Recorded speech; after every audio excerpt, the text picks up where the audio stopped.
외국 나가면 제가 말씀드렸나요?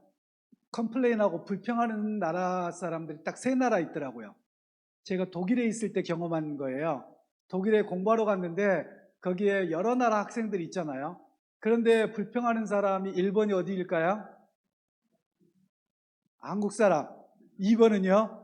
일본 사람. 세 번째는요? 대만 사람. 근데 왜 그러냐고 물어봤어요. 그랬더니 하는 말이 이 세 나라는 24시간 편의점이 어디 가든지 있어요. 그리고 인터넷 속도가 다 빠른 나라예요. 제가 독일에 갔을 때인데 독일도 선진국이잖아요. 제가 하이델베르크라고 하는 곳에 있었는데 거기에서 인터넷을 신청했다는데 6개월 뒤에 오더라고요. 다른 나라 다 그래요. 그러니까 이 세 나라만 이야기하면 즉시 되는 겁니다. 다른 나라는 안 되는 거예요. 그러니까 브라질에 갔는데요. 너무 힘들었던 게 뭐냐면 은행에 가면요. 지금 이제 이렇게 번호표를 뽑기도 합니다만 어떤 데 가면 지금도 줄 서 있어요. 줄 서 있습니다. 우리 같으면 어때요? 저거 빨리 안 해. 옆에 이야기할 거 다 해요. 속 터져가지고 죽겠는데요. 세워라, 내워라. 그렇더라고요. 여러분 또 미국 가도 마찬가지일 거예요. 미국에 이미그레이션 통과하잖아요. 경험해 보신 분 알 거예요. 저희 아이들을 2013년에 미국을 보내놨어요. 그래서 미국으로 보내볼까 싶어가지고요. 근데 새벽에 비행기가 도착했는데 이미그레이션이 여러 개 있는데 직원들이 있는데 딱 하나만 창구를 열어놓고요. 자기 커피 마실 거 마시고 이야기할 거 다 이야기하고 안 여는 거예요. 밖에서 지금 기다리고 있고 또 다른 비행기를 타야 되는데 아직 자기 일할 시간 안 됐다는 거예요. 얼마나 속 터집니까? 우리 같으면 난리가 나죠. 난리를 내도 내 시간 아닌데 내가 왜 이래? 딱 이러고 끝나버리더라고요. 그래서 급한 사람이 딱 세 나라인데요. 제가 브라질 가서 줄 서서 오케이 뭐 되는 것도 없고 안 되는 것도 없다는데 대전에서도 어느 정도 경험해 와서 내가 적응한다 그러고 적응을 참 잘했습니다. 그러니까 다시 대전에 돌아왔는데 훨씬 더 빨라졌어요. 옛날보다. 적응하는데 아무 문제가 없는 것 같고요. 또 여러분에게 그냥 광고만 했는데 이렇게 많이 모여주셨잖아요. 꼭 와야 돼요. 막 이렇게 이야기 안 했는데도 와주셔서 참 감사합니다. 제가 오늘 이야기를 나눌 건 사역에 대한 실천 방안인데요. 사역에 대한 그림을 하나만 처음부터 이렇게 설명을 드리면 처음에 교회론에 대한 이야기를 드렸잖아요. 교회론 하나님 나라를 말씀드렸어요. 그래서 교회의 중심은 뭐냐? 하나님 나라를 세상에 반영하는 모습이 교회가 돼야 된다. 이런 이야기로 결론을 내렸어요. 그리고 또 말씀은 안 드렸지만 우리의 삶은 어디를 향해 가냐면 이 땅에서 순례자로 사는 겁니다. 즉 하나님 나라의 순례 백성 공동체란 표현을 합니다. 오늘 오전에 여러분 찬양했던 제목이 갑자기 생각이 안 나네요. 아니요. 장로님 찬양하셨던 거. 선한 능력으로. 혹시 그 찬양의 유래를 제가 지난주에 칼럼에다 썼는데 보셨어요? 예, 보신 분도 있고 봤는데 잊어버리시기도 하고 다 이해됩니다. 저도 나이 먹어가니까 금방 잊어버리더라고요. 또 잊어버린 게 은혜더라고요. 원래 그 내용은 뭐냐면 본 회퍼라고 하는 목사님이 일찍 돌아가셨어요. 결혼도 못하고. 근데 그분이 미국에 선교사로 가실 수 있었는데 그때 독일이 2차 세계대전에 전부 다 나치즘 그리고 전체주의 파시즘으로 다 쓸려서 교회가 전부 다 앞장을 섰습니다. 우리나라 극우처럼. 그래서 독일의 교회를 두 가지 교회로 이야기를 합니다. 제가 독일어를 조금만 쓸게요. 죄송합니다. 하나 란데스키르헤라고 합니다. 교회란 말 키르헤란 말인데요. 이 란데스키르헤란 말은 국가교회라는 개념입니다. 또는 우리가 교단 같은 개념인데요. 국가교회예요. 기독교 국가이기 때문에요. 그리고 이 란데스키르헤의 이 국가교회 전체가 나치즘에 함께하는 겁니다. 나치즘이 옳다고 이야기하고 교회에서 보내고 다 이렇게 가버린 거예요. 우리나라 일제나 또는 군부 독재 시절에 교회가 다 옳다고 한 것처럼 그런 식으로 가는 거예요. 그에 대해서 이 보네포 목사님은 아니라는 거예요. 그러면서 이 목사님이 어디에 가담하냐면 히틀러 암살단에 가입을 합니다. 하나님 앞에 저건 옳은 일이 아니다라는 거예요. 그러다가 발각이 되어서 이분이 아마 36인가 38인가 정확하게 기억이 안 나는데요. 그때 사형을 당하세요. 그러면서 자기가 결혼할 이렇게 자매에게 결혼하기로 약속한 분한테 마지막 편지를 쓴 거예요. 이 내용이. 그래서 이 내용에 보면 그냥 하루하루가 새로워 이렇게 되어져 있는데요. 그 의미는 그런 개념보다도 아이네스 노이에스 야르 이렇게 되는데 이 말은 새날이라는 말이긴 하는데 그가 바라본 것은 주의 날 그리고 여러분과 함께 예배하고 그리고 그 날이 완성될 걸 바라보고 내가 갑니다. 비록 죽음의 현장으로 가더라도 그 날을 바라보고 나갑니다. 이런 고백이 거기에 담겨져 있어요. 그래서 저는 그 찬양을 처음에 독일어로 들었는데요. 누가 소개를 해주셔서 독일어로 듣는데 그 느낌이 다른 거예요. 어떤 느낌이냐면 우리나라 독립운동가들의 노래처럼 들려지더라고요. 그러니까 하나님 나라를 바라보면서 온 국가가 나치가 옳다고 하고 거기가 되었는데 이렇게 우상인 거예요. 우상주의에 교회가 우상주의로 빠져 있는데 거기에서 하나님의 말씀의 완성을 바라보고 나갑니다. 이런 고백이 그 안에 담겨져 있고요. 그리고 그분이 쓴 책에서 2가지 책이 있는데 여러분들한테 소개를 해드릴게요. 혹시 기회가 되면 구입하셔서 보셔도 참 좋을 책인데요. 하나는 나를 따르라. 이 말은 어떤 말이냐면 예수님께서 제자들을 부르시고 나를 따르라 라고 말씀하시잖아요. Follow me 라고 하는데 그래서 그 내용을 주님을 따르는 제자로 어떻게 살아가야 될 것인가에 대한 책을 쓰셨어요. 그리고 또 하나는 신도의 공동생활. 그리스도인들의 믿음과 삶은 어떠해야 되는가를 교회가 바로 신도의 공동생활의 장소인데 어떻게 해야 되느냐라고 씁니다. 그래서 이 보네포와 또 그 이전에 다른 분들도 있지만 이런 분들에 의해서 교회가 따로 모여지는데 이 교회를 프라이키르시라고 합니다. 자유교회. 그러니까 국가에 의해서 종교청이나 이런 데에 의해서 움직여지는 교회가 아니라 우리는 이걸 거부한다는 거예요. 우리의 신앙과 그리고 하나님 주신 양심을 따라서 신앙생활하지 거기에 따라가지 않겠다라고 이야기하는 분들이 바로 공동체라는 이야기를 많이 합니다. 근데 한국에서 그냥 무턱대고 공동체를 가지고 왔지만 지금도 여러분들이 나중에 유럽 여행 혹시 유럽 여행 가보신 분들 계실 거예요.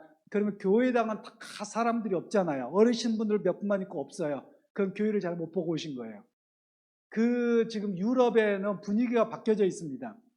기독교 국가이고 기독교인으로 태어났지만 이 교회당을 중심으로 해서 모인 교회는 떠나가 버렸어요. 이미 무너졌어요. 한국 교회도 아주 빨리는 최고 좋아가지고요. 최고로 빨리 따라갑니다. 다른 유럽은 2000년 만에 무너졌어요. 우리나라는 100년 만에 무너져요, 지금. 그런데 그들 가운데 새로운 운동이 일어나는데 이 교회당을 중심으로 하고 조직 중심으로 하는 교회를 거부한다.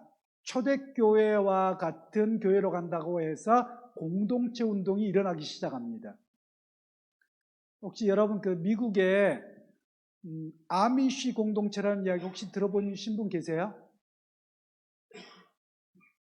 거기를 가시면 전기를 안 씁니다.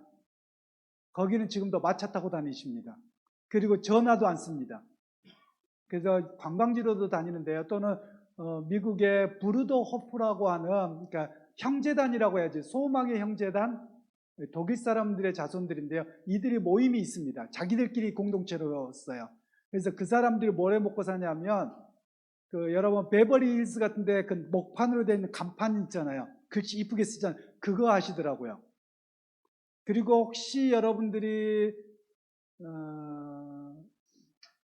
우리나라에도 아마 있지 싶은데요. 그 콘플레이크 종류인데요. 그 농심에서 만드는 거 말고 다른 데서 보면 사람들이 이렇게 긴 모자로 해가지고 이렇게 그게 컬컬랜드인가 뭐 이래 해가지고 나오는 그 마크가 있어요. 그냥 이렇게 카우보이 모자 같은 거에서 이렇게 말아져가지고 하는 그런 그림들이 있거든요. 그 사람들이 그런 공동체 생활을 하는 사람들입니다. 한국에도 지금 공동체 생활하는 사람들이 많이 생겼어요. 점점 그런 일이 더 많이 생겨갈 것 같아요. 그래서 교회가 뭐냐라고 이야기할 때 그 이야기를 하나 해드릴까요? 빌 베켐이라고 하는 신학자가 책을 하나 썼는데요. 책의 내용이 제2의 종교개혁이라는 책입니다. 이렇게 두꺼운 책인데요. 그 책의 내용에 보면 그분이 우화를 하나 만들어 놨어요. 그 우화 내용이 뭐냐면 사탄들의 어전 회의가 있었답니다. 그래서 어떻게 하면 예수 믿는 사람들 핍박하고 예수 못 믿게 할까라고 회의를 했다는 거예요. 그 가운데서 젊은 사탄들이 저요 그러고 손을 든들합니다. 그러면서 어떻게 하면 될까? 예수 믿는 사람을 사자굴에 던지며 무서워서 못 갈 것 같아요. 그것도 좋지. 그리고 또 예수 믿는 사람들을 기름에 튀겨 죽이고 뭐 이렇게 하고 핍박하고 그리고 못 살게 굴고 또 경제생활 못하게 하고 그리고 공직에 못 나가게 하면 예수 안 믿을 거예요 라고 결의를 하려고 합니다. 그때 늙은 사탄이 나와가지고 니들 몰라서 그래. 내가 다 해봤거든. 그래도 안 되더라. 더 믿음이 좋아지더라. 근데 내가 안 해본 거 하나 있어. 교회당 안에다만 가두면 돼. 즉 세상과 교회를 딱 구분했고 교회 안에서만 믿음 생활 잘하고 세상 속에서는 그냥 세상 사람들처럼 살게 놔둬봐. 그러면 힘을 잃어버릴 거야. 기독교인으로서 힘을 잃어버릴 거야 라고 했다는 이야기가 거기에 우화로 등장합니다. 근데 실제로 오늘날 교회가 능력을 잃어버렸잖아요. 한국 교회가 능력이 없잖아요. 그 이유는 저나 여러분들이 교회당 안에서만 신앙이 좋았지 밖에서 좋지 못한 거예요. 밖에서 신앙이 좋다는 말은 뭐냐면 여러분 정직하게 사는 것이고요. 그리고 세상 사람들에게 본이 되는 삶을 사는 겁니다. 제가 이민교회를 나갔더니 이민교회 분들이 이런 이야기를 하세요. 우리 한국에서는 여호와 증인 그러면 여러분 어떤 느낌이 드세요? 그 이단 이 정도죠. 그리고 우리나라에서 집총 거부를 해서 그냥 군대 안 간 사람들. 근데 그 사람들 참 존경스럽긴 합니다. 왜냐하면 징벌적 그 군대라 그래가지고 이 사람들 군대를 안 가잖아요. 양심으로 거부하잖아요. 그러면 그들이 교도소 가서 곱하기 2배를 합니다. 그러니까 지금 군대가 몇 년인가요? 18개월인가요?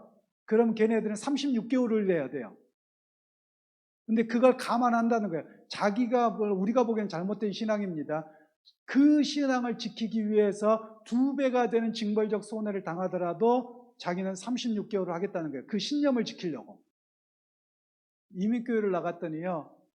그 가게들을 크게 하세요. 여러분 한국의 서울의 명동에 가시면 가게들 크잖아요. 그렇게 큰 가게들을 많이 하세요. 그 주인들은 거기 사장님들은 가게도 나오지만 유럽이고 이런 데를 자주 왔다 갔다 하면서 새로운 모델들을 보느라고 1년에 몇 차례씩 왔다 갔다 하세요.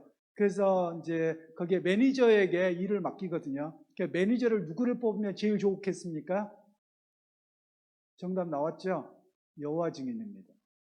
왠지 아세요? 절대 거짓말하지 않습니다.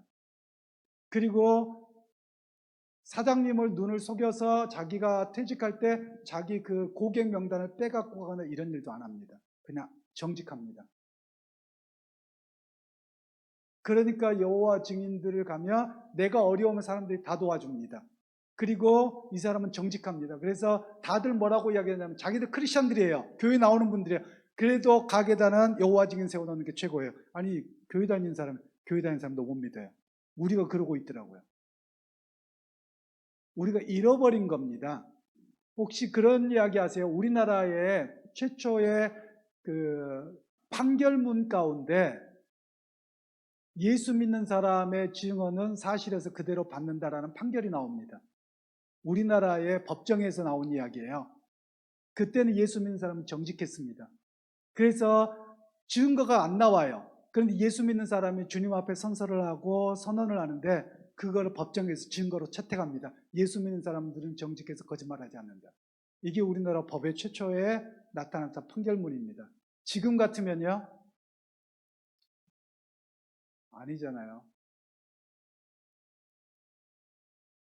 제가 이렇게 한국에 도착해서 운동을 좀 해야 되겠길래 어디 운동하러 처음에 잠깐 갔어요. 근데 가능한 목사란 말을 안 하고 싶더라고요. 뭐 부끄러워서 그런 게 아니라 사람들 운동하면서 이거 선이냐 아니냐 할 수도 있고 뭐 이러잖아요. 그래서 안 하고 싶었어요. 그런데 저한테 딱 걸리는 첫 질문에 제가 뭐라 그랬겠어요?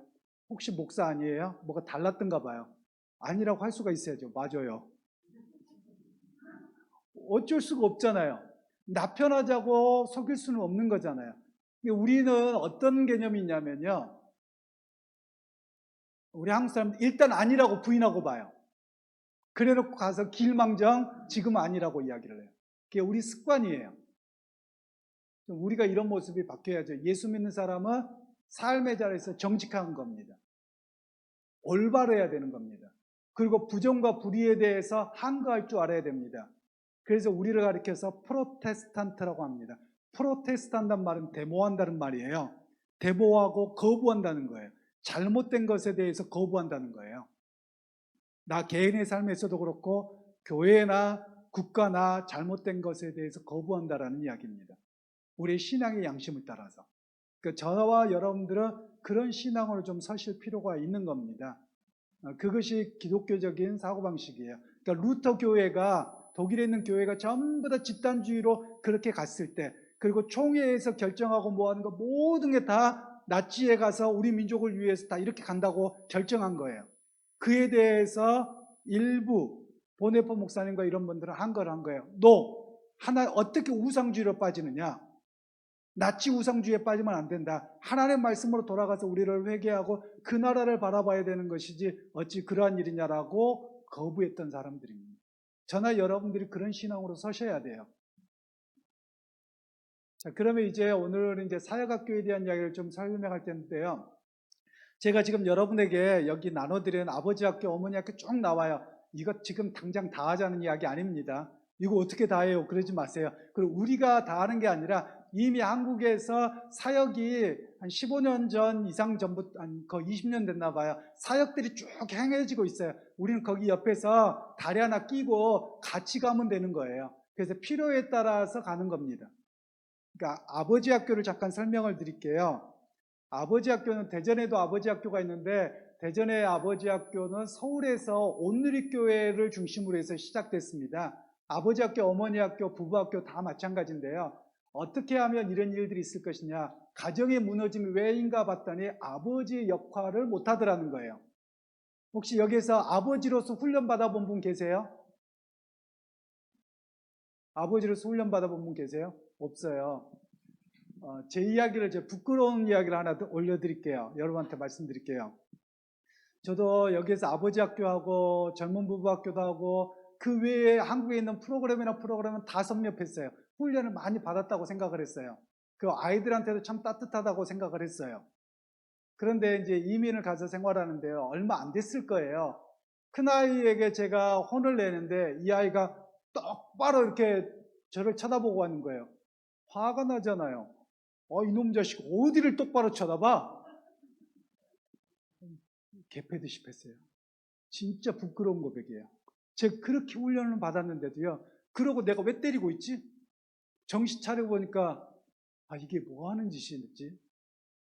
근데 이민을 나갔더니요. 걔네들은 학교에서 공부할 때 선생님이 이야기하거나 혼내거나 누가 하면 똑바로 눈 마주고 쳐다봐야지 다른 데 팔면 이게 잘못된 거예요.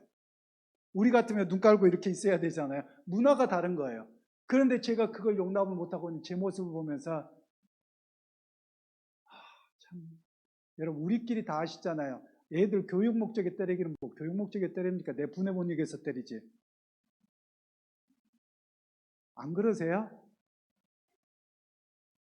솔직히 그렇더라고요. 그런 이유가 뭐냐면 사실 내가 훈련이 안 된 거예요. 그래서 어른들은 옛날에 보면 집안에 회초리를 준비해 놓으셨잖아요. 회초리 갖고 와라. 왜요? 그 분을 사귀는 거죠. 그렇게 해서 어른들은 가르치셨는데 우리는 그렇지 못하더라고요.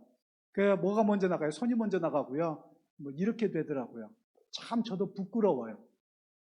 목사나 된 사람이 이렇더라고요. 그리고 가정사역이나 이런 거 훈련 받았다고 하는 저조차도 이렇더라고요. 그러니까 우리가 훈련되지 않으면 내 감정으로, 그리고 뭐라고 스스로 미화해요? 내가 너 사랑해서 혼낸 거야? 자기 자신을 가장 잘 알잖아요.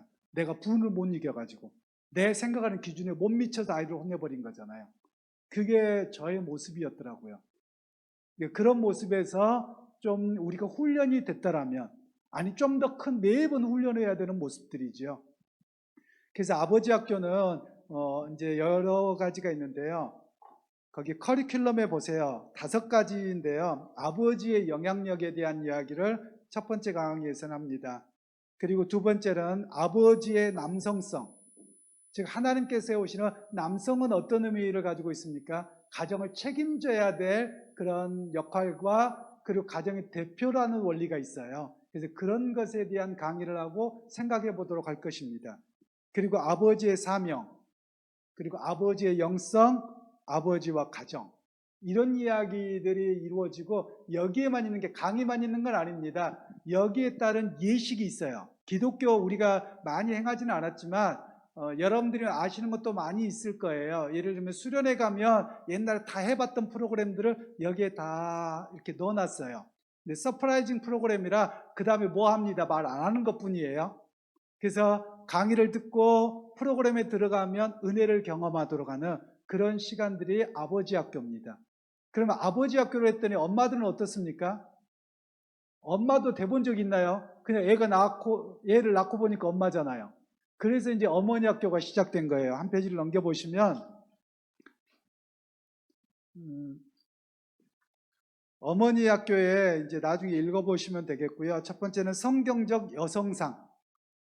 여성상이 많이 우리나라가 왜곡이 됐어요.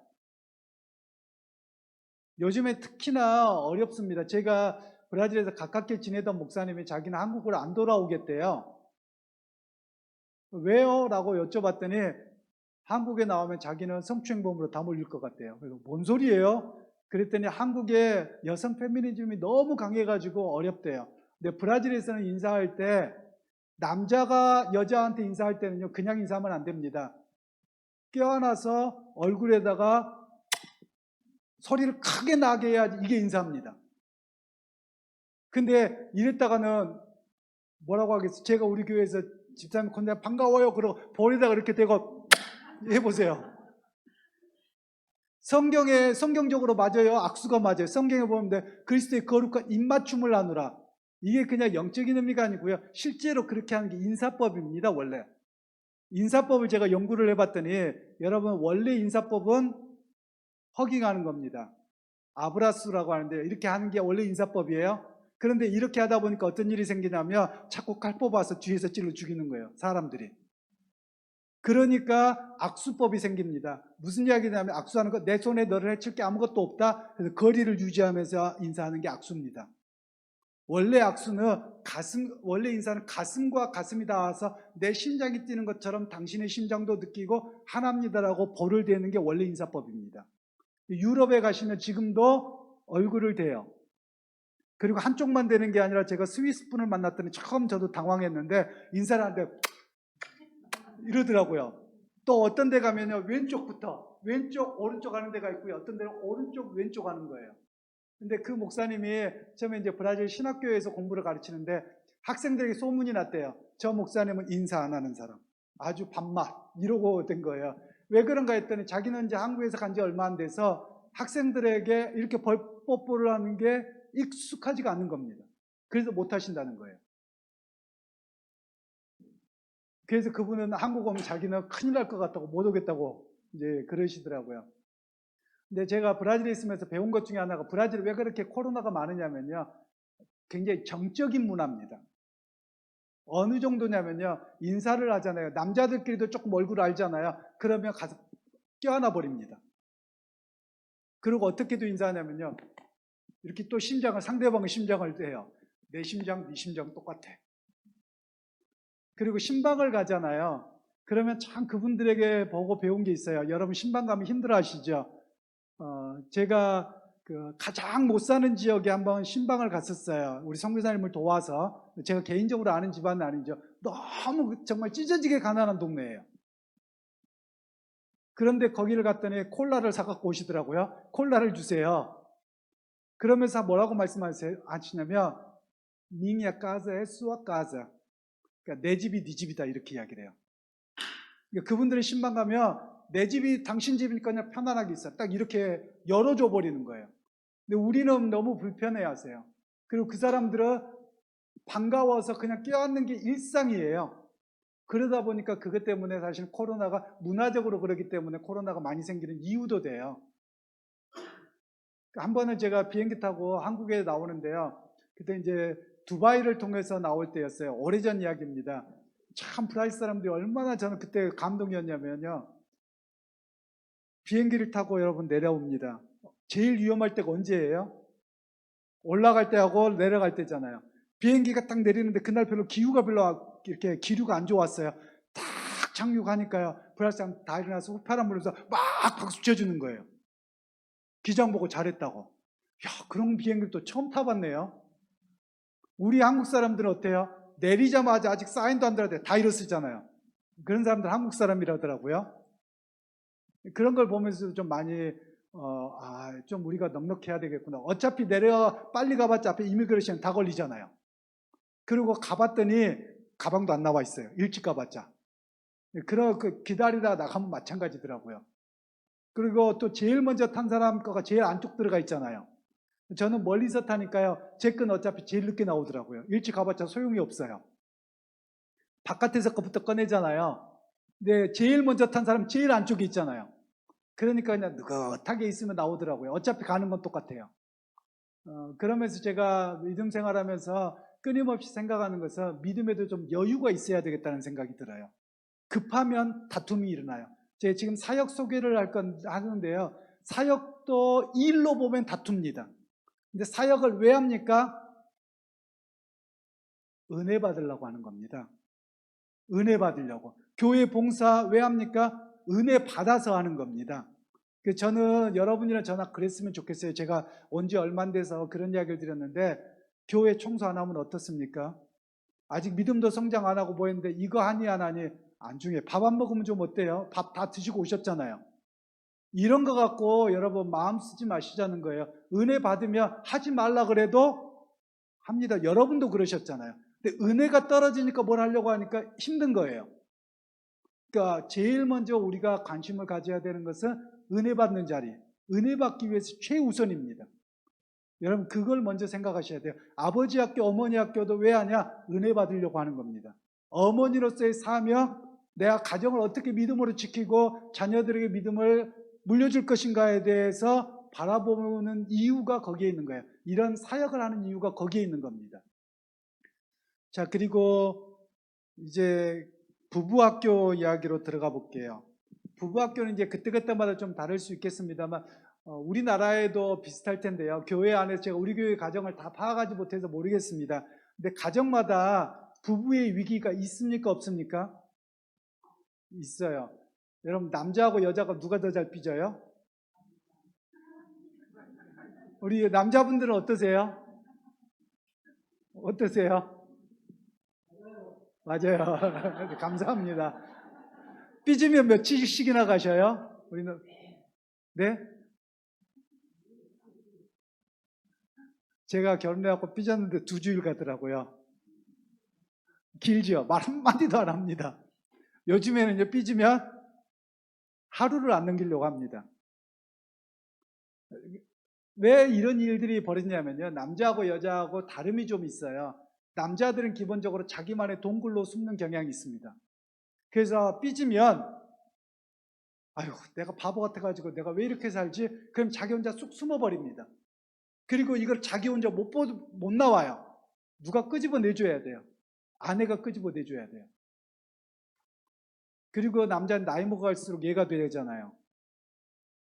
우리 남자분들 어떠세요? 가끔 엄마랑 사는 느낌 안 드세요?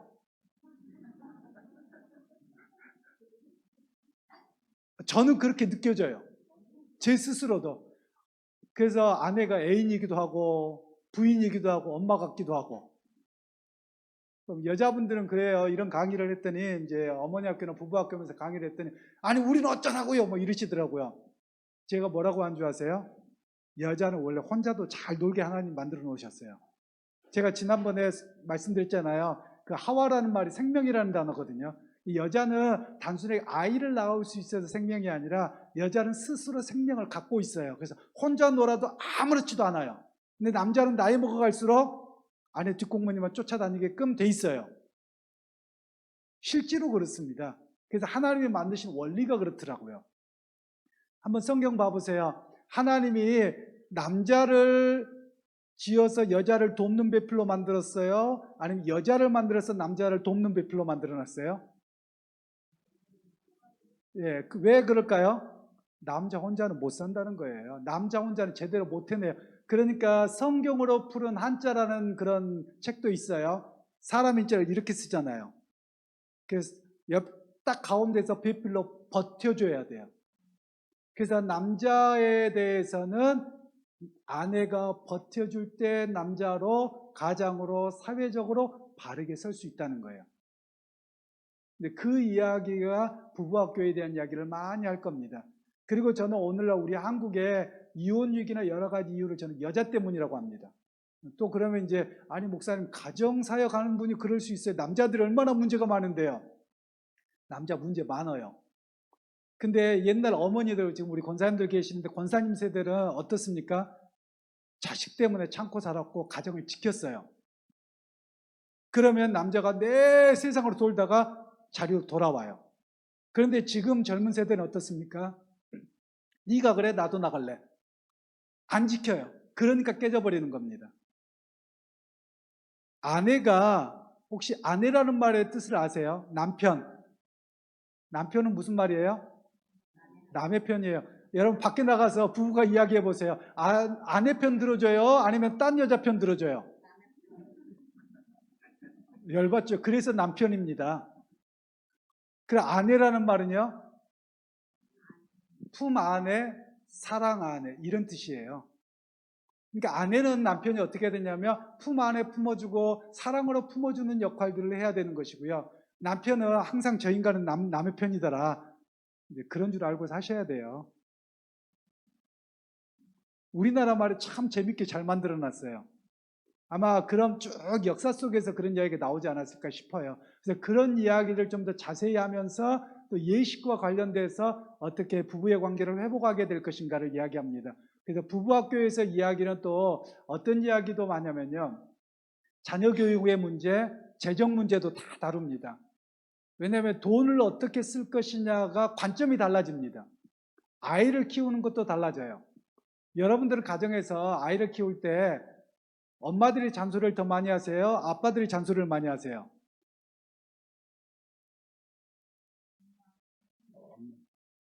저희 집에서는요, 아빠가 잔소리를 더 많이 합니다. 왜 불 안 껐냐, 뭐 했냐. 그렇게 부모의 삶을 제가 곰곰이 생각해 보면 부모님이 살아왔던 모습을 70%는 똑같이 가는 것 같아요. 그래서 얼마 전에, 한 2달 전인가 큰아이가 전화가 왔어요. 그러면서 하는 얘기, 아빠가 보고 싶대요. 엄마가 아니라. 아빠 잔소리가 그렇대요. 타던 차도 아이 다 주고 오고 뭐 이렇게 다 했잖아요. 그러니까 아빠의 흔적이 너무 많더라는 거예요. 그래서 아빠가 뭔 일을 하려고 보니까 아빠가 이야기는 해줬는데 잘 기억도 안 나고, 그때는 자기가 혼자 사는 게 아니라 엄마 아빠 그늘 밑에 있었잖아요. 성인이어도. 그러다가 아빠가 이거 해주고 저거 해주고 뭐 다 해줬던 거에 대한 기억이 나서 아빠가 보고 싶고 아빠 잔소리가 그리워요. 이러더라고요. 그래서 아이고 같이 눈물바람이었던 적이 있습니다. 그런데 여러분 뭐가 있냐면 부모님이 어떻게 살아왔느냐를 보면서 자식들은 배워갑니다. 그래서 한번 봐보세요. 우리 아이가 안 와서 잘 모르시겠지만 여러분들을 제가 보면 알아요. 여러분들 부모님 아빠가 나가시잖아요. 그럼 자식이 걸어가는데 뒷모습도 똑같아요. 그런 느낌 모르세요? 어쩜 그렇게 딸들을 보면요, 엄마하고 어쩜 그리 뒷공무니가 똑같은지, 걸어가는 걸음 자체가 비슷해져요. 그 이야기는 뭐냐면 삶의 모습이 닮아간다는 거예요. 그러니까 내가 깨어 있잖아요. 그리고 하나님을 경외하고 의지하는 쪽으로 가면 아이들이 따라옵니다. 제가 예전에 고등부 목사였을 때, 서울에 있을 때 그런 이야기를 했어요. 아이들을, 그 교회가 이제 100년이 넘은 교회예요. 교회가 큰 교회죠. 그곳에 있는데 아이들에게 신앙생활을 상담하는데 종교생활로 남아있는 거예요. 어떻게 하면 이 아이들이 은혜 받게 할까 하다가 수련회를 하는데 제가 그날 설교를 7시간 반 했습니다. 안 놀라시네요. 밤새워서 설교를 해버렸어요. 원고는 내려놓고 내가 설교하자, 하나님 말씀으로 나누자. 그리고 7시간 반 설교를 했어요. 그랬는데요, 아이들이 그 말씀과 기도하는 그 시간에 80%가 하나님을 만났어요. 하나님의 음성을 듣고. 그러니까 교회가 발칵 뒤집혀졌습니다. 쟤네들이 도대체 어떻게 된 일이냐? 교회에서 막 헌신하는 게 달라지는 거예요. 그런데 제가 그때 부모들에게 뭐라고 한 줄 아세요? 부모님들이 이 아이가 갓난 아이였을 때 예배당에 가서 눈물로 기도해 본 적이 있냐고. 어린 아이가 하나님에 대한 느낌을 어떻게 갖는 줄 아세요? 갓난 아이인데 엄마가 교회당에 가서 옛날에 다 기도하셨잖아요. 그럼 그 뜨거운 눈물이 뚝뚝 떨어져서 아이들의 얼굴에 닿았을 때 뭔지 모르고 그게 있는 거예요. 거기에서 아이들은 부모를 통해서 하나님을 만나는 거예요. 오늘 저나 여러분이 그런 신앙인이 되어야 됩니다. 저희 아이가 한 번은 그래요. 대전에 온 지 얼마 안 됐을 텐데요. 아이가 속을 새겼다고 봅니다. 저는 기억이 안 나요. 근데 그때 집을 뭐 가출했는지 나갔는지 뭐 멀리 나가지는 않았을 것 같고요. 뭐 그런데 들어왔는데 자기가 늦게 들어왔는데 저하고 제 아내가 둘이 집에서 기도하고 있더랍니다. 저는 기억 없어요. 아이의 이야기예요. 그러고 나서 자기 절대 속삭이면 안 되겠다. 엄마 아빠 저렇게 밤새서 기도하는데. 아이에게는 그 기억이 남는 거예요. 그러니까 여러분이 기도 생활하고 은혜로운 생활을 하잖아요. 아이들에게 어떤 게 남냐면 우리의 하나님이 우리 엄마를 만나주셨어. 우리 아빠를 만나주셔서 평생 그렇게 살았던 기억을 갖고 사는 거예요. 그것을 통해서 자녀들은 하나님에 대한 꿈을 갖고 하나님을 만나게 되는 역사가 있거든요. 그게 정말 좋은 가정의 모습이에요. 저나 여러분들이 그런 가정으로 만들어 가야만 합니다. 아이들 다 커서 늦었다고요? 지금부터라도 하면 됩니다. 안 늦었어요. 그런 모습들에 대한 이야기가 이 부부학교에 대해서 이야기를 하게 될 겁니다. 그리고 이제 네 번째로 17페이지에 보시면 결혼 예비학교예요. 결혼 예비학교를 왜 하냐면 많은 사람들이 결혼에 대해서 몰라요. 제가 결혼한다고 하면 제가 제일 먼저 하는 이야기가 있습니다. 주변 사람 이야기 하나도 듣지 말라 그래요. 요즘에도 뭐 청년들 똑같이 하더라고요. 뭐냐면 야 결혼해서 초장에 잡아야 돼. 여러분 초장에 잡혀지든가요? 제가 뭐라고 해요? 지들도 못 해봐놓고 뭘 잡으라 그래. 어떻게 우리 여자분들 계시는데 초장에 남편들이 잡히시던가요? 잡아본 분 있으세요? 지금도 못 잡잖아요. 그 남자분들은 어떠세요? 살아온 삶의 방식이 달라서 안 잡혀요. 그래서 생긴 대로 사는 겁니다. 서로 맞춰가면서 사는 거예요. 근데 그 맞춰가는 훈련을 어떻게 할 거냐에 대한 이야기를 가정에 대해서 특별히 결혼 예비학교 때 할 겁니다. 그러면 둘이서 그런 훈련들이 돼가는 거예요. 그런 훈련을 4주 내지 5주를 하다 보면 조금씩 관점이 다르고 서로의 모습들이 조금 다르다는 거예요. 여러분들이 여기에서 이제 나중에 하게 되면 이제 도움도 주셔야 되는데요. 여러분이 기회가 되면 이런 책 한번 읽어보세요. 화성에서 온 남자, 금성에서 온 여자. 지금 무슨 이야기냐면 남자는 화성에서 와서요. 남자가 말하는 단어가 틀리고 여자가 하는 말이 다르다는 거예요. 예를 들면 이렇습니다. 남편들이 직장 생활을 하잖아요. 그러면 아내가 당신 왜 이렇게 맨날 늦게 들어와? 이렇게 이야기해요. 그럼 남자는 어떻게 들어요? 내가 뭘 맨날 늦게 들어와? 내가 지난 월요일에는 일찍 들어왔구만. 딱 남자는 이렇게 생각해요. 여자분들은 어떤 말이에요? 좀 일찍 좀 들어와 주세요 말이에요. 이 말이. 표현 방식이 다른 거예요. 남자와 여자가. 그래서 그거를 훈련시키는 책이 화성에서 온 남자, 금성에서 온 여자. 서로에 대한 언어를 이해하게 하는 겁니다. 이제 그런 훈련들이 결혼 예비학교나 부부학교에서 끊임없이 이루어질 거거든요. 그리고 이제 17페이지 제일 밑에 5번째 영성훈련 있죠. 이 영성훈련은 3박 4일간의 훈련이에요. 3박 4일간인데 이 영성훈련은 어떻게 시작한 거냐면요. 원래 40일짜리입니다. 이 40일짜리를 3박 4일로 줄여놓은 거예요. 그런데 이 영성훈련에 대한 프로그램은 특히 비공개적입니다. 왜 비공개냐면 서프라이징 프로그램이라 그래서 생각지도 않는 하나님의 은혜가 우리에게 어떻게 주어지는가를 가르쳐주기 위해서 하는 훈련이 이 영성훈련이라고 하는 겁니다. 이 영성훈련이라고 하는 것은요, 뭐 크게 만남의 날, 자성의 날, 회개의 날, 파송의 날 이렇게 하는데 아마 저희 교회가 앞으로 이 사역들을 같이 하게 되면 우리 교회가 주도적으로 하는 건 아닙니다. 이미 잘하고 있는 영성훈련들이 있어서 같이 협력할 텐데요. 제가 할 것은 조이 TD. TD란 말은 트레이스 디아스에서 이게 스페인어인데요. 라틴어 포도 마찬가지고 포르투갈도 마찬가지고 3일이라고 하는 겁니다. 3일 동안에 훈련하는데 이때는 하는 게 있어요. 뭐 있냐면 핸드폰을 못 씁니다. 우리 중고등부회 때도 아이들을 시켜봤거든요. 그래서 세상으로부터 완전 차단해보자. 수많은 소리가 우리에게 들려지는데 세상의 근심과 걱정을 완전히 차단하고 하나님과 나와 은혜만 살아보자라고 해서 완전히 여기에 몰입하게 합니다. 근데 이제 그것 때문에 핸드폰 쓰네 안 쓰네 싸우고요. 어떤 분들은 막 이러더라고요. 근데 아예 단절하고 하나님과만 생각해보자. 이런 훈련이 영성훈련입니다. 목회자로서 제가 볼 때는 영성훈련만큼 성도들 더 큰 은혜를 끼칠 만한 프로그램은 없는 것 같습니다. 제가 거기서 어떤 분도 봤냐면요. 담배 끊는 분은 그냥 일수였고요. 거기를 갔더니 섬기러 갔더니 마약하던 분이 있었어요. 근데 그 자리에서 앞에 나와서 간증하면서 마약을 끊어버린 거예요. 그런 분도 봤어요. 그 정도로 이 3박 4일의 수련회가 강합니다. 그런데 이제 여기서 강하게 그러고만 와버리면 무너집니다. 그래서 그 삶이 계속 유지돼야 돼요.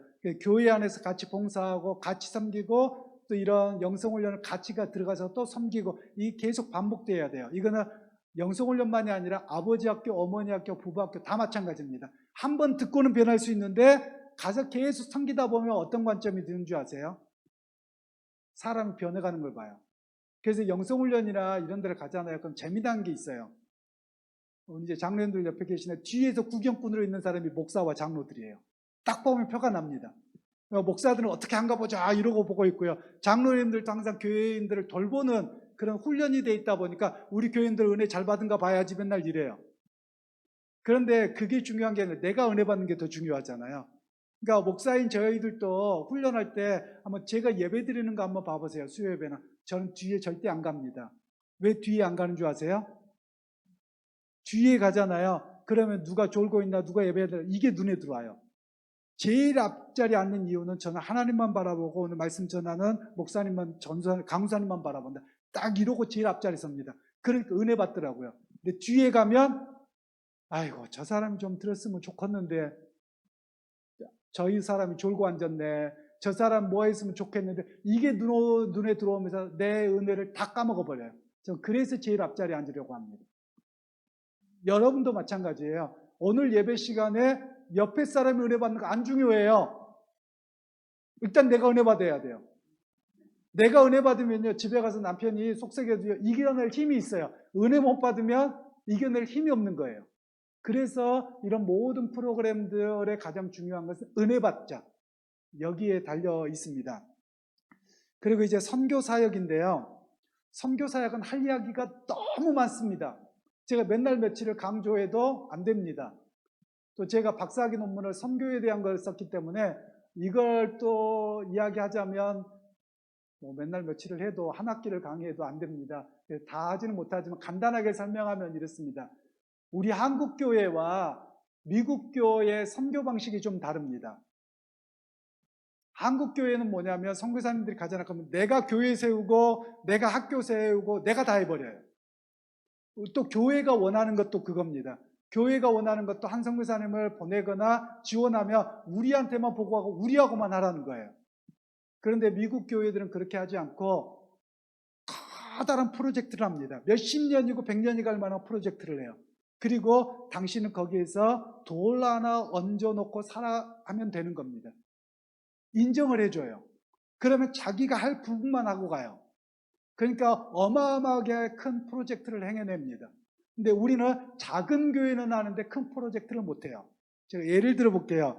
우리 강도사님이 지금 아마 선교에 대한 꿈을 원래 가졌던 청년이었어요. 그래서 GBT라고 해서 성경 번역 선교회 그쪽 일을 사역을 하고 있는데 언제 그분이 브라질에 나오면 여러분한테 소개하고 여러분에게 아마 말씀을 전할 기회가 있을 텐데 브라질 아마존의 원주민 부족에 들어가서 성경 번역하는 선교사님이 계세요. 그런데 그 부족이 100명 남짓밖에 안 돼요. 그래서 그 사람들에게 언어를 번역해주고 사는데 어느 날은 동네에서 거북이를 잡아갖고 와서 구워줘서 먹어서 맛있게 먹었답니다. 맛은 있겠어요, 여러분? 맛 없습니다. 냄새납니다. 노린내 나요. 그런데 먹을 수밖에 없는 거예요. 가장 귀한 거라고 가지고 오시니까요. 근데 그분들이 사역을 하는데 GBT는 미국 쪽에서 연결돼서 이야기를 하는 거거든요. 근데 아마존 그러면 여러분 우리나라보다 몇십 배 크는 거 아시죠?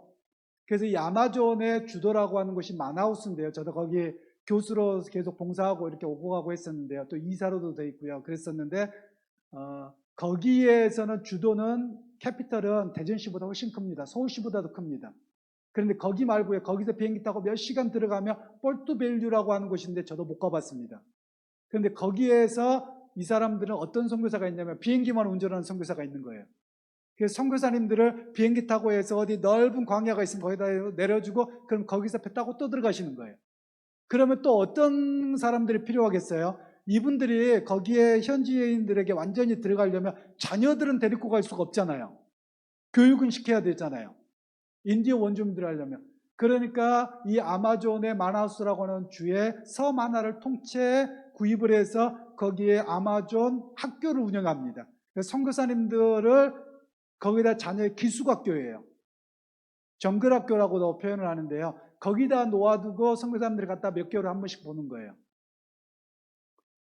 이렇게 해놓으면요, 아이들이 부모가 얼마나 보고 싶겠어요. 부모 못 만나잖아요. 그런데 아이들 거기서 또 훈련을 받아요. 이런 학교가 그래서 학교 교사로 파견받은 선교사가 있는 거예요. 거기에. 그러면 거기에 있는 모든 걸 관리할 사람이 필요할 거 아니에요. 관리하는 선교사가 필요한 거예요. 그러니까 어떤 사람은 페인트 칠만 잘해도 선교사 일을 할 수 있는 거예요. 근데 우리나라는 선교사님 혼자 가서 교회당 하나 덜그레 세워놓고 끝. 그러니까 이런 큰 프로젝트 비행기 띄우고 그리고 학교 관리하고 그다음 학생들 기숙사에서 관리하고 이런 사역들은 못하는 겁니다. 제가 몇 년 전에 하나 꿈을 꿨었어요.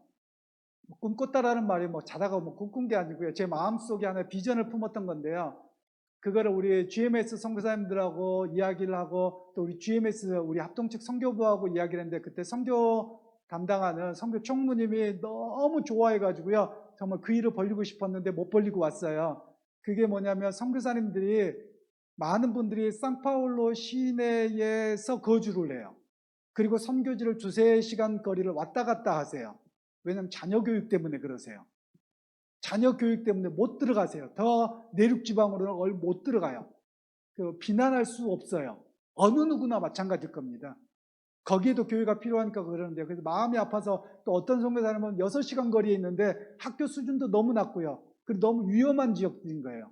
그래서 선교사님들이 마음이 쓰여서 교회가 연합해서 거기 있는 한인교회들과 또 우리 GMS에서 선교사님 하나 파송해서 집을 하나 구입하자. 그렇게 해서 멀리 있는 선교사님들 자녀들 여기서 아예 기숙사 생활하게 하고 그래서 여기에서 이것만 관리하는 선교사님 파송해줘라. 그리고 선교사님들 그럼 마음껏 안에 들어가 자녀 때문에 걱정 안 하고 선교할 수 있지 않겠느냐. 제가 이런 꿈을 꿨었어요. 그래서 정말 이런 일을 해보고 싶었었어요. 하나님은 어떻게 이루어 가시겠죠. 그러면 여러분 우리가 여러분들 하실 일 없잖아요. 여러분 선교지에 내가 단기 선교 가겠다 할 일 없어요. 별로 없어요. 애들한테 짠하고 보여주는 것밖에 없단 말이에요. 내가 선교사 2년 가겠습니다. 할 거 뭐가 있냐면 가서 애들 밥 해주고 오는 것만 해도 선교사가 되는 겁니다. 그런 지역들이 돼 있다면.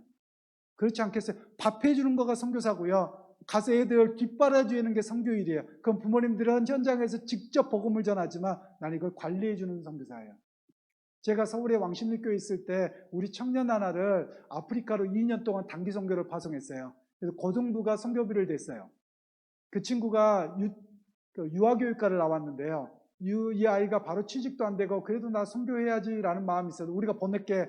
그래서 선교사님들이 몇 가정이 같이 사는데 선교사님들이 선교지를 갔다 오잖아요. 성경을 가르치러 가거나 그러면 하루에 갔다 올 수 있는 거리가 아니에요. 몇 날 며칠이 걸려야 돼요. 그러면 선교사님들이 갈 수 있어요 없어요? 아이 때문에 걱정스러운 거예요.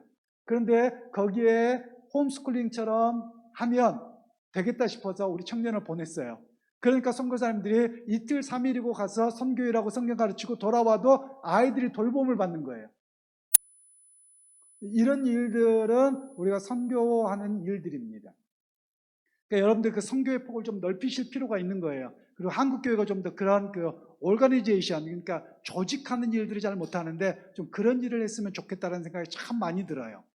그리고 앞으로는 된다 그러면 우리 교회가 좀 파송 선교사님 한 분 좀 보내고 기도했으면 좋겠다는 생각도 있어요. 주파송은 보통 어떻게 하냐면요. 우리 한국 교회 지금 우리 합동 측에서 GMS하고 한다 그러면 그 선교사님이 살아갈 수 있는 걸 60% 정도만 금액을 교회가 부담하고, 그리고 나머지는 이분이 개인 후원을 받고 여러 군데를 해서 이렇게 나가시는 거예요. 그러면 선교하는 일에 좀 더 협력할 수도 있어요. 그래서 장기적으로 볼 때 우리 교회가 그렇게 됐으면 좋겠다. 왜냐하면 저는 우리 교회가 좋은 모델이라고 생각하는데요. 성경에 보면 최초의 선교사를 보내는데 교회가 안디옥 교회가 선교사를 파송해요. 근데 누구를 파송한 줄 아세요? 우리로 이야기하면 담임 목사님을 파송한 거예요. 바울과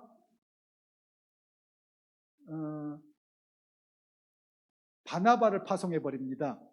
담임 목회를 하고 있는데 오늘날 보면 교회도 안 세워져 있어요. 건물도 없어요. 그런데 선교하는 일을 같이 했어요. 우리가 나아지면 선교한다? 아니요. 하나님의 역사는 그렇지 않으셨어요. 교회가 시작되면서부터 하나님의 선교는 이루어졌어요. 그러니까 우리 교회도 그렇게 해야 되는 겁니다. 그리고 선교의 파트너십이 돼야 되고요. 저는 제가 마음의 소원이 뭐냐면 저희 교회 주보가 있잖아요. 주보의 절반, 한 면의 절반 정도는 선교사님 이름에 가득 찼으면 좋겠어요. 단돈 10만 원만이라도 후원을 하자는 거예요. 왠지 아세요? 선교사님들에게 후원하면 기도합니까? 안 합니까? 합니다. 선교사님들 돈의 문제가 아니라요. 나를 기도해 주고 있느냐 안 있느냐 그거에 따라서 엄청나게 사역이 달라집니다. 그렇기 때문에 기도하기 위해서라도 10만 원이라도 아니면 만 원이라도 교회가 협력해서 그분들에게 기도하는 걸로 후원하는 일들이 필요합니다. 그래서 그런 선교에 대한 이야기들을 앞으로 좀 해 나갈 일이고요. 또 선교는 요즘에 NGO 단체라는 이름으로 선교를 많이 합니다. 왜냐하면 복음을 거부합니다. 교회라는 이름으로 가면 거부하기 때문에 그 선교를 NGO라는 이름으로 해서 그들과 함께 합니다. 그들의 삶을 개선시켜주는 일들을 하고 있습니다. 자, 그리고 7번에는요, 7번 바로 위에 국내 외국인 선교. 지금 여기 배재대학에도 외국인 학생들 많이 들어와 있죠. 제가 저번 날 은행을 한번 갔더니 아무리 봐도 느낌의 브라질 사람인 것 같아요. 그런 느낌이 있어요. 그래서 뭐 일하다 보니까 딱 여권이 살짝 비치는데 브라질 사람이더라고요. 그래서 제가 물어봤죠. 너 브라질 사람인지? 그렇대요. 언제 얼마나 됐니? 그랬더니 딱 14일 끝나고 이제 학교 시작하려고 은행에 와서 이제 은행 계좌를 연다고 이러더라고요. 제가 한국말 맡기고 또 옆에 누가 있는데 그 사람도 외국 사람인지 한국말을 잘하더라고요. 혹시 둘이 영어로 이야기하는데 저도 영어로 했다가 포로 했다가 이렇게 했는데 어려운 일 있으면 나한테 연락해. 그리고 예배 드리고 싶으면 나한테 연락해. 교회 바로 여기 있거든. 그리고 너네 브라질 학생들 모임 있으면 언제든지 나 불러. 이렇게 이야기를 했어요. 왜냐하면 그들도 예수 믿고 구원받아야 될 사람이잖아요. 그리고 우리나라에 들어와 있는 아이들을 돌본다. 선교가 더 빠릅니다. 그럼 학생들만이 아니라 여기에 와서 일하는 사람들 있잖아요. 그죠? 일하는 외국인 노동자들. 굴러 들어온 사람들이에요. 우리가 가서 복음 전하려고 하면 이슬람권은 정말 어렵습니다. 와 있잖아요. 근데 그 사람을 잘 돌봐서 예수 믿는 이 사람 나중에 돌아가면 복음화가 훨씬 더 잘 됩니다. 그래서 외국인 노동자나 유학생들을 향해서 마음도 품어야 됩니다. 우리 교회가 과거에 그랬었다는 이야기를 들었어요. 우리 교회가 열려서 여기 배제대 학생들이나 또 외국인 학생들이 예배도 드렸었다는 이야기를 들었거든요. 정말 우리는 잘한 겁니다. 더 해야 될 일이라고 생각을 합니다. 그리고 이제 8번째 셀 사역, 7번째는 지역사회 섬김. 교회끼리만 해서는 안 되고요. 우리끼리만이 아니라 지역사회를 어떻게 섬길까를 바라봐야 된다는 거예요.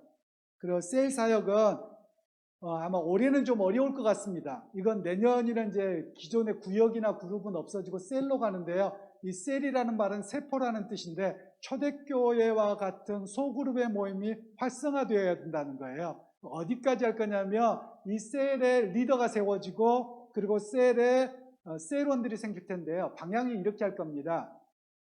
직분이 있다고 해서 무조건 제가 셀 리더를 세울 건 아닙니다. 왜냐하면 직분이 있어도 셀 리더에 합당하지 않으면 어려워져요. 셀을 세워놓잖아요. 그럼 처음에는 10명을 붙여주는데 10명이 아니라 까먹어요. 그러면 여러분 그 사람의 자격이 있겠습니까? 없겠습니까? 없죠. 잘 못 돌보는 거죠. 제가 서울에 있을 때 어떤 교회에 전도사로 있는데요. 너무 안타까웠어요. 어떤 분은 고등부 자기가 소명이 있다고 하시더라고요. 너무 감사했어요. 그런데 새 학기가 시작해서 10명, 13명 붙여놓으면 나중에 한 학기 끝날 때면 2명. 그래서 다음 학기 시작할 때 7월 달에 또 10명 붙여놓으면 연말에 보면 또 2명. 여러분, 그 사람이 고등부 교사를 해야 되겠습니까? 빨리 그만둬야 되겠습니까?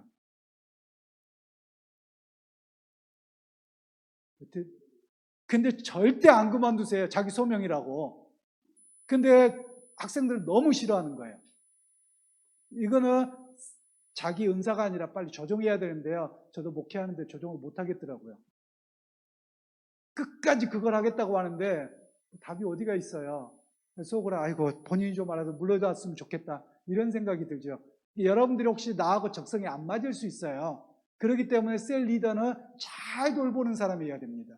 그래서 제가 처음에 셀과 관련된 사역을 한국에서 할 때 제가 셀 간사도 해보고 이런 그 가정교회라는 용어도 쓰는데 그것을 하는 간사일도 해봤는데요. 어떤 교회에 이식을 시켜드리고 했는데 어떤 교회는 어떻게 하냐면 1년이 지났는데 셀을 분가 못했다. 새로운 구역을 하나 못 만들었다. 자식 못 만들었다. 그러면 셀 해임, 셀을 깨뜨려 버립니다. 그리고 다시 짜버려요. 왜냐하면 묵은닥이 돼 간다. 그러면 교회 암적인 존재가 된다는 거예요. 이제 그 정도까지는 할 수 없을지 모르지만 셀 리더가 그렇게 중요한 겁니다. 그래서 셀이 되잖아요. 그러면 1년 안에는 아니더라도 어떻게 하냐면 내가 셀 리더고 부셀 리더가 있겠지 않습니까? 그러면 교회가 커지면 제가 셀을 데리고 제일 이 부리더한테 불편한 사람을 내가 데리고 나가는 겁니다. 그래야지 이 사람 셀 리더로서의 리더십이 세워지겠죠. 이제 이런 일들을 할 텐데요. 이 개념을 조금 이해하시는 분은 우리 정용국 장로님하고 안미성 목사님 좀 아세요. 왜냐하면 제가 전에 섬겼던 교회에서 이런 개념으로 좀 해서 분가를 시켜본 경험이 있으세요. 자기가 나갔어요. 그러니까 이제 앞으로 셀을 세우면 어떻게 할 거냐면 인위적으로 제가 구역을처럼 조직하지 않습니다. 셀 리더를 훈련시켜 놓고 딱 명단을 세워 놓으면 여러분들이 나는 어느 셀 가고 싶어 해서 1지망, 2지망, 3지망을 쓰게 할 겁니다. 그런데 교회 다닌 지 오래됐어요. 그럼 그 사람 1지망에 붙여드리겠습니까? 제가 3지망에 붙여드리겠습니까? 3지망이요. 왜냐하면 1지망은 누구를 먼저 보내드리겠어요? 교회 온 지 얼마 안 된 분들, 초신자, 믿음이 약한 사람들을 1지망으로 먼저 보내드리고 그리고 나는 교회 생활을 어느 정도 했고 잘 알면 이분은 3지망으로 좀 해드리는 거예요. 그래서 그렇게 하다 보면 구역 이 셀 자체가 성장해 갑니다. 그 돌봄의 문제가 해결이 돼요. 그런 곳으로 셀의 모습을 바꿔갈 겁니다. 그래서 그거는 올해는 이 코로나 때문에 모임 자체가 안 되기 때문에 좀 어렵고요. 이건 아마 내년부터 서서히 시동이 걸려서 되지 않을까 그렇게 예상을 합니다. 그리고 9번째는 예배 개혁인데요. 지난번에 말씀드렸습니다. 한번 1부, 2부, 3부까지 해서 열린 예배까지 갔으면 좋겠다. 이런 이야기를 이미 드렸던 이야기고요. 그 다음에 10번째 어와나는 주일학교 사역인데 이거에 대한 이야기는 여러 번 말씀을 드렸고 또 4월 11일 날에 어와나 입단식이 있을 텐데요. 그때 좀 더 자세한 안내들을 받으실 수 있겠습니다. 그리고 이제 20페이지 제일 밑에 쪽에 보면 사역학교와 바이블 칼리지 지금 하고 있고요. 사역학교는 오늘로 끝나고요. 왜 제가 이 사역학교를 했냐면 제가 제 경험이에요. 교회에서 사역을 막 벌렸어요. 근데 성도들이 오다가 지쳐버리는 거예요. 그 큰 그림을 모르니까 어떻게 하라고요? 갈피를 잃어버리시는 거예요. 그래서 아니다 이렇게 사역에 대한 큰 그림을 그려드리고 교회론도 좀 바르게 세워드리고 나면 어떤 사역을 스스로 찾아갈 수도 있고 길을 열 수도 있고 변화가 있겠구나 그렇게 생각을 해서 제가 사역학교를 먼저 시작을 한 겁니다. 큰 그림을 그려드린 겁니다. 그리고 이제 바이블 칼리지는 성경 공부하는 모임이고요. 그리고 이제 오후 예배 때는 바이블 칼리지로 해서 조금 더 그 공식적인 모임으로 나눔은 좀 없죠. 저 혼자 가르침이 되겠지만 제가 또 하나를 소망하는 것은 11번째 성경 나눔. 이제 코로나가 끝나고 나면 제자훈련처럼 교회 안에 몇 개 그룹을 좀 나누고 싶어요. 자원하시는 분들이 시간이 되는 거에 따라서 그룹이 되면 성경 공부를 하면서 나눔까지 이루어져야 돼요. 그러면 여기서 이제 큐티 나눔도 하겠죠. 큐티도 하고 성경도 하고 큐티가 무조건 잘못된 것은 아닙니다. 큐티의 약점도 있지만 장점도 있어요. 그래서 이걸 보완해서 제가 할 것이기 때문에 정말 하나님의 말씀을 내게 어떻게 삶에 적용하고 어떻게 살아가는지 또 성경 각본별로 해서 나눔의 자리까지 가도록 그런 모임을 해보려고 합니다. 근데 이거를 언제 할지 그는 때가 되면 합니다. 여러분들을 일을 많이 줘가지고 버겁게 만들고 싶은 마음은 없어요. 그래서 이걸 어느 날 순간에 그냥 무조건 다 해라 이게 아니고요. 다 이걸 왜 한다고요? 은혜 받기 위해서요. 은혜 받으려고 하는 일이지 일로는 아닙니다. 그리고 내 이름을 드러내서 나 이거저거 다 했다? 아니요, 그거 안 중요해요. 내 은혜 받도록 하기 위해서 여러분에게 최대한 도우려고 이런 사역들을 펼치겠다라는 것이지, 우리 교회가 사역 많이 한다?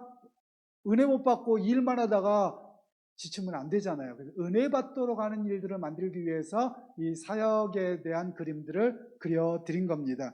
혹시 질문 있으신가요?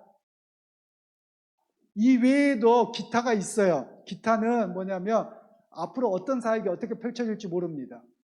왜냐하면 시대가 바뀌어요. 제가 어떤 생각도 했냐면요, 우리 젊은 세대들은 좀 영상을 편집을 더 많이 배웠으면 좋겠어요. 그래서 교회 안에 이런 것도 해봤으면 좋겠다는 생각이 들었어요. 여러분 묵도가 뭔지 아세요? 제가 중학교 때 묵도를 어떻게 하는지 모르겠더라고요. 근데 저랑 같이 세례받았던 친구가 이렇게 눈 뜨고 어른들 보더니 그냥 눈 감고 슉슉슉 하더래요. 그래서 그렇게 따라서 흉내냈어요. 그러다가 어른들을 말씀을 전하고 목사님 하는데 어떻게 그렇게 맞춰서 어떨 때 아멘, 그리고 어떨 때 주여 이러는 거예요. 언제 어떻게 할지를 모르겠는 거예요. 저희는 흉내내다가 배웠어요. 여러분 그렇지 않으세요? 왜 찬송은 이때 하는지 모르고 막 이래요. 그래서 좀 우리 청년들이나 젊은 사람들이 이런 것도 해봤으면 좋겠어요. 영상을 만들면서 짧게라도 3분짜리라도 목사님 묵도는 뭐예요? 이러고 질문한다든가, 그러면 이런 거는 이런 거란다 이렇게 설명해주면 영상을 얼마 뒤에 누구든지 볼 수 있잖아요. 잘 몰라요. 우리가 습관적으로 이렇게 왔어요. 근데 그것에 대해서 젊은 세대들은 이걸 왜 이렇게 해야 될지를 몰라요. 그럼 그런 것들에 대한 질문들, 그런 것들을 하면서 영상을 만들어가 봐도 젊은 세대들은 참 재밌지 않을까, 좀 이런 생각을 해보았습니다. 예를 들면 제가 가운을 입잖아요. 목사님 왜 가운을 입어야 돼요? 이런 질문도 해볼 수 있잖아요. 그리고 강단은 왜 꼭 3개고 이렇게 높아야 돼요? 뭐 이런 질문 다 해볼 수 있지 않겠어요? 젊은 세대에서. 그러면 그런 것들이 역사 속에서나 신앙적으로 어떤 부분들이란다 이렇게 이야기하고, 또 다른 교회를 가서도 물어보고 뭐 이렇게 만들어갈 수 있는 일들이 참 많은 것 같아요. 그래서 사역은 다 열려서 우리가 만들어가고 내가 궁금한 것들을 해보나가는 사역으로 좀 변화가 되었으면 좋겠다라는 바람입니다. 네, 다음 주에는 이제 바이블 칼리지로 갈 텐데요. 성경 전체 파노라마를 제가 2주에 걸쳐서 해드리고, 그리고 사도행전으로 들어갈 겁니다. 제가 제 책을 제가 질문지로 다 만들었거든요. 그래서 책을 읽으셔야지만 이제 2주 지나고 읽으시면 그다음 질문지를 제가 다 만들어서 거기에서 같이 공부를 할 수 있도록 좀 이렇게 만들어 놨으니까요. 여러분들 그렇게 하시고 또 준비를 하시면 되겠습니다. 네, 참...